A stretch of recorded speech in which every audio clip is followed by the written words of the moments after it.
Então, vamos dar início, então, pessoal, a parte final, então, da nossa disciplina, que é um conteúdo mais tranquilo, tá? Que é um conteúdo mais light, tá? Em termos aí, sim, que é justamente a parte final, né?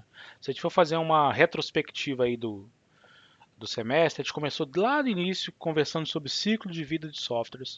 Depois a gente veio com metodologias ágeis para entender como é que a gente possa aplicar isso. Depois a gente veio conversando um pouquinho aí sobre a parte de gestão de requisitos, gestão de qualidade, né? Engenharia de requisitos, garantia da qualidade do software.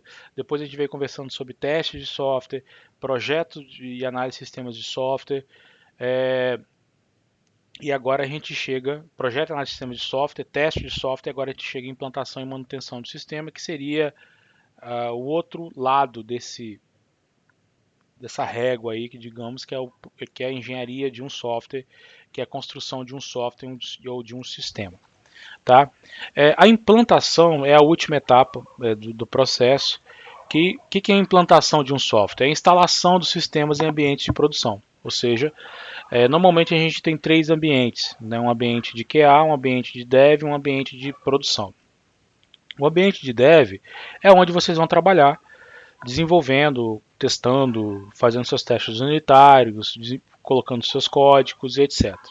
O ambiente de QA ou homologação, que é o de qualidade, é onde vocês vão fazer os testes integrados, caixa preta, né? Aqueles testes onde o usuário final também valida, faz validações para ver se está tudo ok. Feito esse ciclo, você move então essa implantação para o sistema, então implanta em produção, que aí é um ambiente muito mais controlado, é um ambiente onde o acesso de vocês não existe, vocês não vão ter acesso à produção.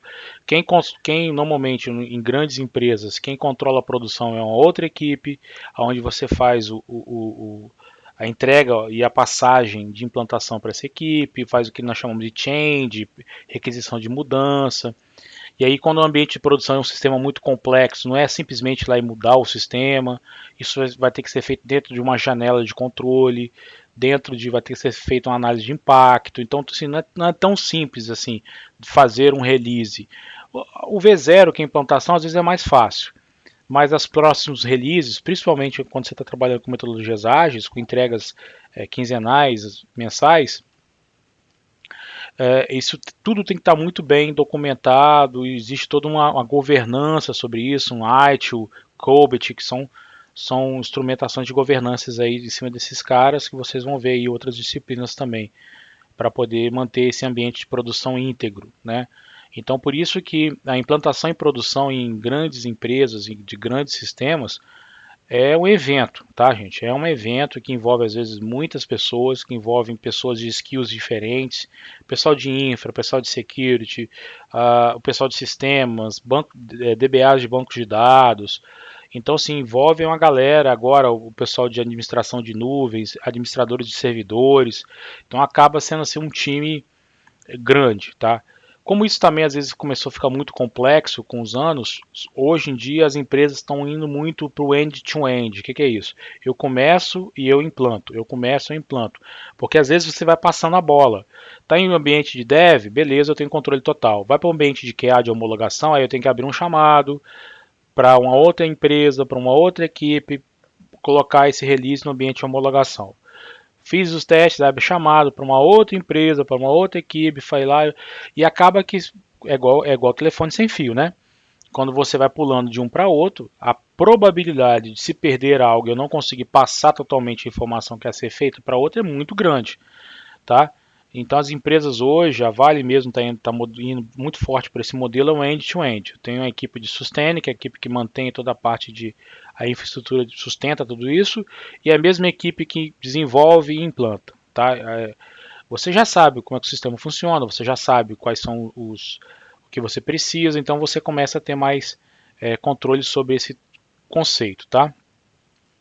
Durante o processo de implantação, existe um período que nós chamamos de operação assistida, que é quando eu estou ali, vou ficar de plantão, vou ficar disponível, vou ficar verificando se vai ter algum problema, se o sistema vai apresentar alguma variação, se o sistema vai apresentar algum tipo de intercorrência. E de forma muito rápida eu vou resolver. Durante essa janela de operação assistida, algumas coisas são permitidas às vezes em grandes empresas, como por exemplo changes em produção feita pela equipe de desenvolvimento. O que é uma change? Uma mudança. Porque você tem que ter uma resposta muito rápida. Depois que passa esse período de operação assistida, não. Aí você bloqueia os acessos e aí passa a ser o processo natural de SLAs, etc., que são necessárias para fazer alterações. A não ser que você tenha uma change emergencial. Aí monta-se uma sala de crise, aí faz um monte de coisa aí, que graças a Deus eu não me envolvo mais com isso. Tenho péssimas recordações desses momentos aí, as madrugadas adentro, para resolver pepino de produção de implementações mal feitas, tá? Então, isso faz parte, como bem o treinamento e entrega da documentação do produto final, tá? O treinamento e documentação muitas das vezes faz parte do contrato de entrega de um produto. Não é só entregar um sistema, você vai ter que treinar, capacitar os usuários e vai ter que ter uma documentação. E não necessariamente é apenas documentação técnica, né, de ambientes, etc. É documentação do uso do produto também. Então, muitas das vezes você é obrigado a desenvolver uma documentação para o usuário final, de como utilizar o sistema, como o sistema funciona, entre outras coisas. É uma parte chata, mas é necessária também, dependendo do tipo de sistema que vocês estiverem trabalhando de contrato. Quando a gente olha o macro processo, ou os macros processos aqui da... Deixa eu só... Quando a gente olha os macros processos, o macro processo da engenharia, tem lá requisitos, projeto, que é análise, projeto e arquitetura de sistema, implementação, que é a construção, e ali eu tenho controle de qualidade, garantia de qualidade, testes, etc e tal, e tenho então a manutenção. Implantei, o sistema está rodando, passou o período de operação assistida ali de 1 a 2 semanas, ok, eu dou em sistema como em produção, entregue ao time de produção. Está entregue ao time de produção. Só que existe uma disciplina, não sei nem se tem agora de cabeça não lembro mais, se tem no currículo novo, que se chama Teoria Geral de Sistemas, TGS. Eu ministrava essa disciplina para o pessoal de Sistemas de Informação e TADS. O que diz a TGS? Um dos princípios da TGS diz que todo sistema tende a ser entrópico. O que é isso? Com o passar do tempo, o sistema passa a apresentar falhas e problemas. Tá? O sistema, se o sistema está parado ali e ele não evoluir, ele vai começar a apresentar falhas. Ele vai parar, muitas das vezes ele vai parar de atender o usuário, porque o negócio muda e o sistema não muda. A infraestrutura, novos sistemas operacionais, alterações de infraestrutura do ambiente ou no sistema executa e o sistema não está preparado para essa mudança, o sistema também pode parar. Isso tudo se chama entropia. Isso acontece com nós seres humanos, o nosso sistema, que é o nosso corpo. Você vai envelhecendo, ou seja, entropia. O que é entropia? Entropia é uma energia, isso faz parte da segunda lei da termodinâmica, que diz o seguinte: é uma energia que está aí no universo, mas eu não consigo realizar trabalho com ela. Tá? Às vezes a gente gosta de associar a energia suja, a energia entrópica. Como por exemplo, quando você freia seu carro, toda aquela energia cinética do movimento é dissipada, boa parte é dissipada em calor no freio. Quando você acelera, por que não a energia toda que o motor gera, por que não vai nas rodas? Porque dissipa pelo atrito entre os componentes, etc. Então seria uma energia entrópica que eu não consigo realizar trabalho. E todo sistema ele tem entropia. E a manutenção ele tende a diminuir essa entropia. Então vai ser uma disciplina que vai ser responsável por lidar com mudanças no software, seja ela mudanças em código, documentação, requisitos, análise, projeto, ou seja, eu vou tentar manter o software sempre atual. Tá? Eu vou tentar manter o software sempre conservado. Conservar significa o quê? Para conservar algo eu tenho que manter. Eu tenho que ir, tenho que reformar, eu tenho que ajustar, eu tenho que evoluir. E a manutenção ele tem esse aspecto. Tá? Quando eu entrego ao cliente e entra a operação, não quer dizer que o sistema parou, não. Eu ainda vou continuar dando manutenção. Muitas das vezes em grandes empresas é uma outra equipe que dá a manutenção em sistemas de produção. Nesse ambiente end-to-end, não. Nessa proposta end-to-end. É a mesma equipe que desenvolve é que dá manutenção também em produção. Tá? Bom, o ato de manter uma entidade em bom estado de reparo, eficiência ou validade para evitar falhas ou declínio. Essa aí é a definição de manutenção segundo a I3E. Serve para tudo, tá? quem trabalha em fábricas aí sabe o conceito de PCM, que é programação de manutenção e etc. Porque você tem dois tipos de manutenção, preventiva e reativa. Né? Se você tem lá uma peça que você sabe que o fabricante me diz que a cada um mês eu preciso parar a máquina e dar uma checada, trocar óleo, colocar graxa, apertar lá dar os torques específicos nos parafusos, etc. Isso é uma manutenção preventiva. E uma manutenção reativa. Aconteceu o problema, eu vou lá e vou fazer uma manutenção reativa. Quebrou. Né? Normalmente a gente faz isso nos nossos carros. Né? O carro ele tem manutenção preventiva e reativa. A gente acaba sendo só reativos, só mexe quando o problema acontece. Bom, um outro conceito importante de manutenção é a manutenibilidade, que é a facilidade com que eu consigo fazer manutenção no sistema. Um sistema muito bom, mas é muito complexo de ser mantido, ou seja, manutenido, de ser ajustado, é um sistema muito caro. É muito caro, tá? Então isso envolve a capacidade que eu tenho para corrigir um erro, a capacidade que eu vou ter para poder implementar novos recursos no sistema, a capacidade que eu vou ter para poder implementar novas regras de negócio, tá? Então isso aí, se eu tenho um sistema que é muito duro, que é feito uma tecnologia complexa, que tem uma arquitetura muito mal desenhada, ou que é muito antigo, lembra-se do papo de sistemas legados que nós conversamos lá no início do semestre? Normalmente sistemas legados são sistemas que têm manutenibilidade muito ruim, porque vão estar baseados em tecnologias antigas, vão estar em ambientes que são ambientes muitas das vezes hostis para vocês, que não conhecem o sistema operacional hospedeiro, a linguagem que foi desenvolvido o sistema, o design partner, o padrão de desenvolvimento daquele sistema.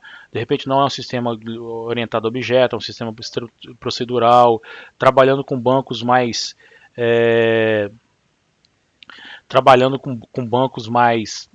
duros, mais complexos, entendeu? Então a gente começa a ter esse tipo de coisa, tá? É literalmente isso. Sistemas desses assim, só realmente mexe quando dá caca, tá, Andrés? Porque se está funcionando, não mexe. E são sistemas caros de se mexer. Né? E tem sistemas modernos, como o SAP, por exemplo, é um sistema muito caro para se dar manutenção. Pelo custo que é o sistema em si e pela dificuldade muitas vezes de se dar manutenção num sistema como esse. Tá? Mas isso tem aí um custo embutido aí dentro. Se você segue os princípios de qualidade, desenvolvimento seguro, padrões de mercado, por isso existe padrão, gente. Padrão não existe à toa, tá? O padrão, às vezes você vai fazer uma coisa dentro do padrão, você olha assim, cara, mas para que eu vou escrever desse jeito esse código? Do outro jeito, para mim é mais fácil. Siga o padrão, que quando você for ver o todo, você vai entender que você vai ter o padrão em tudo e o seu código vai ser um código muito mais facilmente lido, entendido, tá? E vai estar adequado a padrões. Isso chama padrão. Tá? Por isso que a gente usa padrões. E às vezes as ferramentas também se baseiam em padrões também, tá? Ah, não. Normalmente não, Andressa. Normalmente padrões é você que vai ter que ir no mercado. Então, procura sobre design partners, por exemplo, programação O, design partners de programação O. Aí você vai ver lá DI, N e outras coisas mais aí, tá? Que existe no mercado. Bom, desenvolvimento versus manutenção, tá? Adicionar uma nova funcionalidade durante a fase de desenvolvimento é mais fácil, com certeza. Eu estou aberto, meu código-fonte está aberto. Se eu adicionar um negócio e der problema, não tem problema nenhum, corto fora, beleza. O problema é quando eu tenho que adicionar uma funcionalidade nova em algo que já está em produção. Aí eu tenho que ter janela, eu tenho restrições, eu tenho que, às vezes, vou criar um campo novo na tabela. Caramba, a tabela já está com mais de não sei quantos milhões de registros. Qual o impacto de criar esse campo? Mas aí já aconteceu isso direto, tá, gente? Vai lá, cria o campo e põe o campo como obrigatório. E os registros anteriores? Na hora que o cara for ler aqueles registros na tela. Sendo que aquele campo só passa a ser obrigatório a partir dos novos registros. Então eu vou botar integridade referencial no banco, uma integridade procedural dentro do sistema. Então tudo isso tem que ser imaginado. O que eu vou trabalhar? Né? Qual vai ser o meu nível de codificação? Como é que eu vou fazer a coesão e o acoplamento, que nós já discutimos sobre isso? Como é que eu vou trabalhar isso aqui dentro? Tá? De forma que a inserção dessa nova funcionalidade seja fluida dentro do sistema e não cause impacto naquilo que já está rodando em produção. Mais uma vez, padrões, né? Coesão, acoplamento, baixo acoplamento, alta coesão, nós já discutimos tudo isso aí, existem dentro da engenharia e na parte de programação esses princípios básicos para exatamente facilitar esse tipo de manutenção aí, tá? Se o sistema é utilizado, ele nunca vai estar finalizado, tá? Pois sempre vai precisar de quê? Primeiro, novas funcionalidades, corrigir defeitos, melhorar designs, comunicar com outros sistemas que vão surgindo, tá? Migrar muitas das vezes sistemas operacionais, bancos de dados, bibliotecas, componentes, etc. de terceiro, adaptar diferentes tipos de hardware, adaptar leis e regras de negócio, sistemas de RP, então, sistemas contábeis, sistemas de controle de venda, sistemas de emissão de nota fiscal, o tempo todo muda. Então, quando a gente projeta esse tipo de sistema, a gente já imagina toda uma gama de parametrização que tem que ser feita para não ter que codificar o sistema. Tá? O SAP é um exemplo de sistema altamente parametrizável para isso. E refatorar o código, melhorar o código. Então, por exemplo, eu vejo, cara, esse código aqui está um lixo para dar manutenção. Vamos ter que sentar e refazer esse código. Refatorar o código é igual obra de esgoto. Ninguém vê o resultado. Você vai, causa um caos danado, rasga as ruas tudo, fica todo mundo brigando porque tá a rua toda esburacada, passando manilha, e depois que acaba a obra, você não vê mais nada. A refatoração é uma coisa importantíssima, tá? Então, ou seja, as coisas acontecem quando tem um sistema e ele está em uso, é normal que se demande melhorias, tá? Isso é mais do que normal. O negócio é muito dinâmico e muda constantemente. As tecnologias evoluem. Às vezes o negócio não muda tanto, mas o cliente vai lá, poxa, eu estou querendo migrar aqui para um novo sistema operacional para me dar mais uma interface melhor. E se o sistema não é compatível com aquele novo sistema operacional. As bibliotecas, por exemplo, do seu sistema não são mais compatíveis com o novo sistema operacional, as bibliotecas de terceiro, componentes, etc. Principalmente quem desenvolve para sistemas desktop ou sistema mobile mesmo. O cara quer migrar lá para o Android 15, iOS 13. Isso o sistema não é compatível com essas novas features, porque os mobiles às vezes apresentam às vezes níveis de segurança diferentes. Ah, eu quero migrar para o Java 13, Java 15. Isso o sistema aí é incompatível com o sistema de proteção e segurança do Java 13. Então são coisas que vão acontecer, normalmente acontece, isso tudo é manutenção, que pode ser evolutiva ou correção de falhas, tá? Bom, quais são as causas então de manutenção? Tudo é portável? Tudo é portável em termos de hardware, Andressa, mais ou menos. Então, por exemplo, você tem um sistema em Java 8, e aí você está lá, por exemplo, utiliza lá algumas funções aí da API lá do Java 8. No Java 13, por exemplo, algumas APIs mudaram em questão para poder ser mais seguro, segurança. Então, aquele código seu que rodava tranquilamente no Java 8 vai ter que ser parametrizado para rodar no Java 13, por exemplo, com ajuste de permissões, configurações, etc. Tá? O sentido de ser portável é o fato que ele roda em diferentes hardwares, diferentes sistemas operacionais, se tiver tudo com Java 8. Que continua sendo Java, mas às vezes as grandes, por exemplo, o Java principalmente, as últimas grandes mexidas dele foram restrições de segurança. Tá? Coisas que você fazia no Java 8 que no Java 13, por exemplo, 12, você não faz. Você tem que fazer configurações na máquina, liberar certificado digital, um monte de coisa lá por questão de seguranças mesmo, que foram falhas de segurança que eles foram identificando. A mesma coisa acontece no .NET também, tá? Agora o .NET ele teve uma release gigantesca agora que saiu o .NET 5, né, que seria o .NET Core 5, que agora não tem Core mais, é só .NET 5. Mudou muita coisa desde o .NET Core. Então quem estava ali usando só a .NET Framework básica lá, vai ter que migrar agora para o .NET Core e utilizar a Framework como legado. Vai ser uma mexida grande. Mesma coisa quem usa Angular. Tá? O Angular está lá, sei lá, na versão 12. Tem gente ainda no Angular 8, no Angular 3. Tá? Para mexer, para migrar, a mexida é grande também. Ok? Ah, tem. Depois que foi para a Oracle, então todo dia tem uma release nova lá. Então, ou seja, gente, o que pode gerar manutenção então nos nossos códigos? Falhas de processamento devido a erros, aí é erro, código errado, tá? Lógicas erradas. Falhas de desempenho, escrevi a lógica, mas a minha lógica não está no desempenho bom, quando foi para produção, Porque isso acontece também muito, tá? Pô, o sistema tá legal, mas o sistema com o tempo começa a sentar. Porque uma coisa é eu ter uma base de dados vazia para trabalhar. Outra coisa é passar-se os anos, a base está gigantesca, mal projetada, com índices mal projetados, e aí começa a ter falhas de desempenho do sistema. Alteração no ambiente de dados, então vou fazer mexidas no banco de dados, vou alterar o ambiente de processamento, vou migrar para um outro servidor, etc. Vou precisar mexer coisas que já existem por demandas de negócio ou melhorias, ou eu preciso incluir coisas novas porque o negócio mudou, os processos mudaram. Isso também é natural, essas mexidas, tá, pessoal? Manutenção não é uma atividade trivial e simples, como já dei vários exemplos aqui. É uma atividade importante, tá? E você tem que conhecer muito bem a tecnologia em que o sistema foi desenvolvido e as regras de negócio, a infra onde o sistema se encontra e a arquitetura do sistema, tá? Isso você tem que conhecer. Porque senão, ao fazer uma manutenção, você pode causar um erro, um problema muito mais grave dentro do sistema, que já pode, ou seja, ao corrigir um, você introduz vários. Tá? Isso pode acontecer.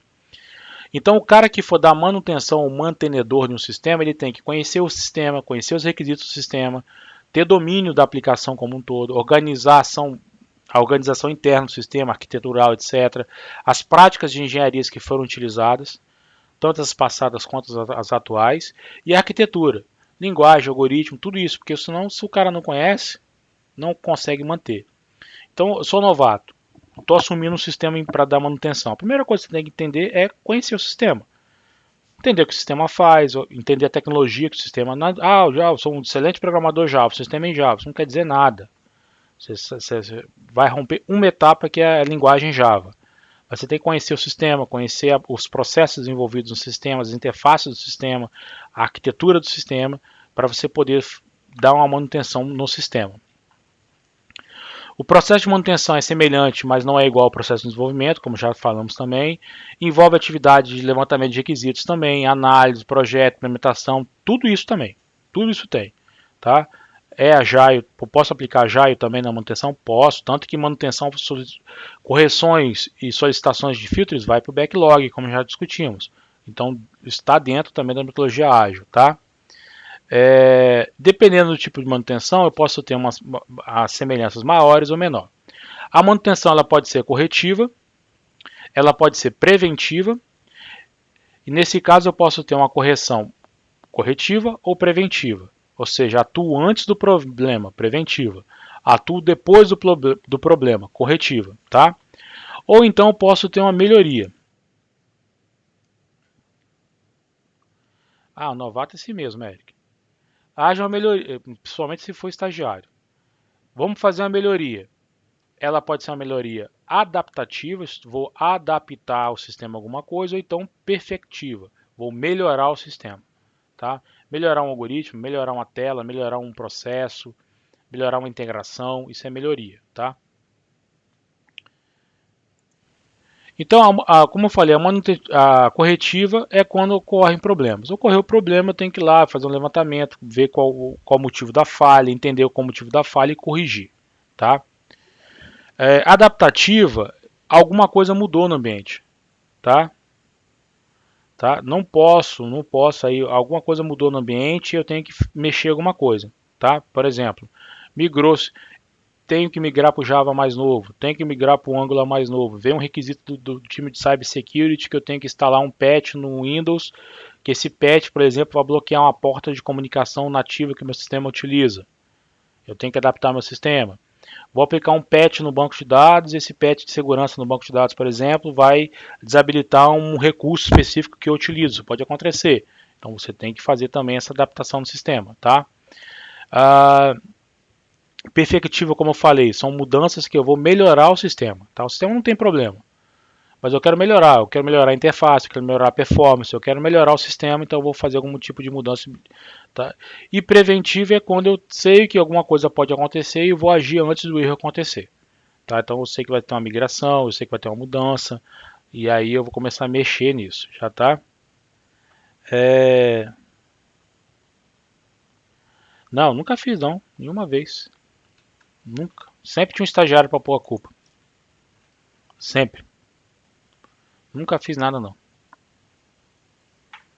De errado? Não. Sempre arrumei um estagiário. Ah, todo mundo já fez isso. Quem nunca fez um delete sem where em produção? Vocês não fizeram, um dia vocês vão fazer. Lembre-se disso, tá? A culpa é sempre do estagiário. Delete sem where. Pecados da juventude. Então, pessoal, a gente tem aqui uma... A gente tem aqui uma estatística que, normalmente, 50% das manutenções Só são pode fazer isso na evolutivas. sexta-feira. Não, sexta-feira, 6 horas da tarde, Victor. Isso aí. Exatamente. Isso aí que é o bizu. E tem que fazer e sair fora. Não, vai embora. E outra coisa, não sobe o código no gerenciador de versão. Fica preso com você na sua máquina. Para que o que for dar manutenção não tenha nem o último código que está rodando em produção. Ah, eu já vi isso de tudo, gente. Pelo amor de Deus. Uma vez eu estava na empresa, aí um analista lá começou a ficar branca. Atrás da máquina. Branca, branca, branca. Parou e a lágrima começou a escorrer assim pelos cantos dos olhos dela. A gente, o que houve, o que houve, o que houve, o que houve. E ela não falava nada, aí a gente olhou a tela dela, tá lá um delete sem where, ela simplesmente apagou a base de dados da tabela de cheques da financeira inteira. E sem ser transacional. Só isso que ela fez. Mas a gente conseguiu recuperar. Mas deu um trabalhinho, mas a gente conseguiu. São coisas que acontecem. Não era gente novata não, tá? Mas aí parou a financeira durante 3 horas até voltar backup, reestruturar.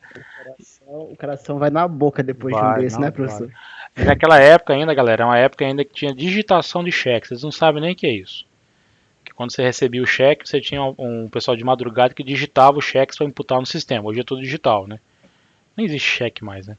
Quase não existe cheque. Então, a turma que fez o trabalho que digitou cheque depois do último backup, mais ou menos umas 5 horas de trabalho, tiveram que refazer todas as 5 horas de trabalho. Foram milhares de cheques que teve que ser redigitado. Outro iBackup. Exemplo de backup. Se for outra empresa, uma empresa de distribuição de fármacos aqui em Vitória, que eu estava dando consultoria, um belo dia deu um pau na placa de disco do servidor deles lá, que era um servidor Unix, que rodava um banco Oracle, que é onde tinha todo o sistema deles estava nesse banco. Deu um pau na controladora e o cara que foi dar manutenção, ele estava em RAID, evidentemente, só que o cara remontou o RAID, cara. Ao remontar o RAID, você zera todos os HDs, né? E aí ele zerou os HDs todos. Ah, beleza, tem backup. Aí você volta o backup então, já que você fez essa cagada, volta o backup. Só que o que esse cara fez? Era um backup de mais ou menos 80 GB, 80 tera, 80 GB, e ele fazia o backup no disco local da máquina, que deu pau, mas fazia uma cópia via rede para uma outra máquina. Qual a probabilidade de eu corromper um arquivo de 80 GB copiando na rede? De 10/100. Estou falando isso há 15 anos atrás. Não estou falando em redes de gigabit, não. A probabilidade era altíssima. Adivinha como é que estava o arquivo lá na outra máquina? Corrompido.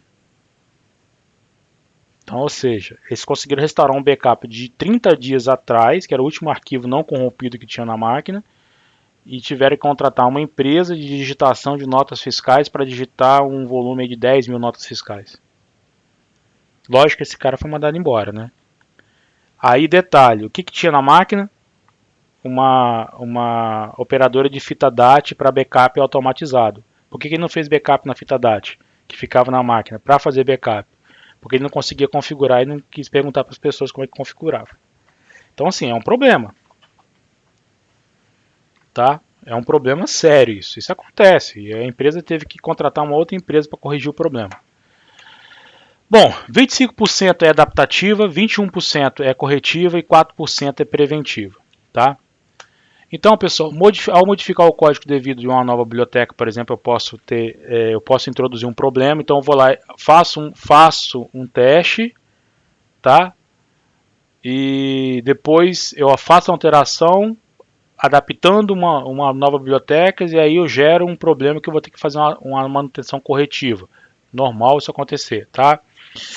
Ou eu faço uma nova funcionalidade, mas que vai exigir que eu refatore o meu código. Então, para poder melhorar, eu vou ter que fazer uma preventiva antes. Então, muitas das vezes as manutenções estão atreladas. Ao tentar fazer alguma coisa, eu gero outra. Ao corrigir um bug, eu gero um novo bug. Ao fazer uma correção de um erro, eu vou gerar um novo erro. Isso é normal, tá? Essa relação aí. Então, uma manutenção adaptativa pode gerar uma manutenção corretiva. Fiz alguma cagada, tá? Ou uma preventiva. Uma manutenção evolutiva pode gerar uma corretiva. Fiz algo errado. Introduzi um erro no sistema. Ou então vou ter que fazer uma preventiva antes de fazer a evolutiva. Ou seja, ajustar alguma coisa antes que eu sei que ao fazer essa evolutiva vai gerar problema, tá? E as correções aqui podem acontecer. Ao fazer uma preventiva, eu gero uma corretiva. Introduzir um problema. Ou para corrigir um problema, eu sei que eu vou ter que fazer uma preventiva para evitar que um novo problema surja no momento que eu estou corrigindo um problema. Então, manutenção, pessoal, apesar de as pessoas não valorizarem o processo de manutenção, o processo de manutenção é complexo. E não envolve só código, como eu dei o exemplo agora do cara da infra lá, que era responsável pelo servidor de banco de dados, o DBA.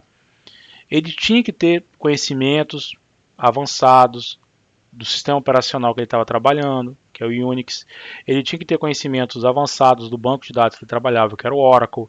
Ele tinha que conhecer muito bem o hardware do servidor dele, para poder parametrizar os backups, utilizar ali, não fazer primeiro a remontagem do RAID, que o cara que ele foi, trocou a controladora de disco e mandou dar um rebuild no RAID, aí já era. Tá? Era só espetar de novo o negócio. Então, essa falta de conhecimento é que gera boa parte dos problemas em termos de manutenção e em sistemas. Ou você não conhece a tecnologia que você está trabalhando, ou você não conhece direito o sistema, ou o sistema não está devidamente documentado, ou você não conhece a arquitetura e começa aquele monte de achismos. Não, mas esse arquivo deve vir para lá, deve vir para cá, deve vir para lá. Ninguém sabe de nada, e fica aquele barata voa tremendo, quebrando, batendo cabeça, e cada vez mais os sistemas pioram. Então a manutenção de um sistema em produção requer conhecimento, tá? Requer conhecimento e requer também que você tenha skills para isso. Às vezes as pessoas não valorizam os times que dão manutenção e dão manutenções efetivas, mas são times que têm um skill muito variado, que vai desde a parte arquitetural de sistemas até codificação, tá? E aí, a manutenção corretiva e evolutiva são visíveis e trazem valor direto para o usuário. Corretiva porque está dando bug e corrigiu, o cara viu, pô, legal. Evolutiva, caramba, melhorou pra caramba essa tela, olha como é que ficou mais rápido esse negócio. Então, ou seja, o usuário ele tem um retorno muito palpável. Já a manutenção preventiva e adaptativa não. É o que eu falei, é obra de esgoto. Eu vou estar lá mexendo numa versão nova de banco de dados, que para o usuário pouco importa, ele não sabe nem o que é banco de dados. Eu vou estar ali fazendo uma refatoração no meu código para deixar meu código num padrão do Design Partner XPTO lá, para diminuir o acoplamento e aumentar a coesão. Para o usuário, pouco importa, tá? Então, ou seja, eu vou adaptar o meu código para rodar no Windows 10. Se não tiver nenhuma evolução visível para o usuário ele não tem valor direto, e sim um valor indireto, tá? Mas são necessárias, são importantes. E muitas das vezes as manutenções preventivas e adaptativas vai te prevenir de corretivas e evolutivas, tá? 8 leis então aí da evolução, pessoal, para a gente fechar de Lehman. As chamadas leis de Lehman. A mudança é contínua. A complexidade sempre cresce. Existe um fator de autorregulação, de feedback, de controle de qualidade do sistema. A conservação de estabilidade organizacional é importante. A conservação da familiaridade com o produto, com o sistema é importante. O crescimento é contínuo. Tá? Existe um declínio natural da qualidade de um produto. Isso é natural, então para isso eu tenho que trabalhar para evitar isso. E o sistema precisa de feedbacks, ou seja, uma retroalimentação. Como é que está a qualidade da saída do meu sistema? Então eu preciso ter esse feedback. Essas são as chamadas 8 leis de Lehman, que não necessariamente é de TI, isso vale para qualquer coisa na área de negócio. Porque se normalmente eu vou ferir essas leis, eu acabo perdendo espaço no negócio. Se a gente aplica isso para sistemas, aplica-se para sistemas sim. Tá? Então, o que tem que ficar claro nesse momento para vocês é o seguinte: o ato de manter um sistema rodando, operacional, entregando valor, também é tão importante quanto, às vezes até mais, que o ato de implementar e implantar um sistema. Por quê? Eu posso entregar o melhor dos sistemas na sua mão, mas se esse sistema não puder ser mantenido, se esse sistema não sofrer manutenções, é como se eu tivesse um gigante, uma estátua gigante de bronze com os pés de barro. Ela vai desmoronar, tá? Então por isso que é importante a gente sempre manter um sistema muito bem mantenido. Não é só implantar um sistema, construir, implantar e entreguei. Para que tenha valor para o meu usuário, a manutenção desse sistema, entregando valor, tem que ser contínua. E para isso eu tenho que ser dotado de skills variados dentro do sistema, tá? Então a gente conclui então toda essa parte nossa aí dessa viagem dentro da área de engenharia de software, exatamente com essa parte final que é a manutenção. Seja,